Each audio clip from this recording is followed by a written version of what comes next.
রাজশাহীতে জুলাই শহীদ দিবস উপলক্ষে স্মরণ সভা ও দোয়া মাহফিল অনুষ্ঠিত। রাজশাহী থেকে সৈয়দ মাসুদের পাঠানো তথ্যচিত্রে দেখুন বিস্তারিত।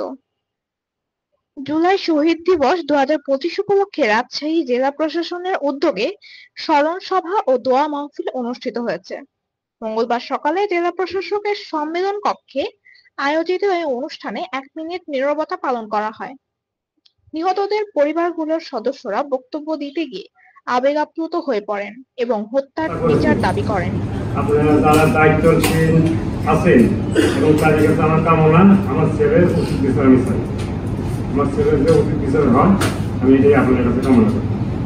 ছিল এই বাচ্চাটাকে নিয়ে, আমার হাজবেন্ড এই বাচ্চাটাকে দেখে যেতে পারেনি, এটা আমার অনেক বড় আফসোস। আপনারা সবাই আমার বাচ্চার জন্য, আমার হাজবেন্ডের জন্য সব দোয়া করবেন।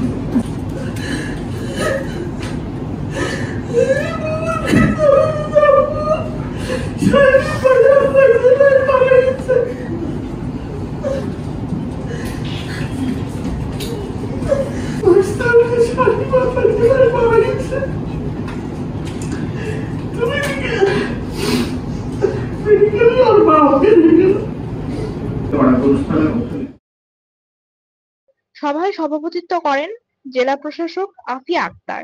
প্রধান অতিথি হিসেবে ছিলেন বিভাগীয় কমিশনার মোহাম্মদ খন্দকার আদিম আহমেদ এবং বিশেষ অতিথি metropolitan police commissioner Abu Sufian.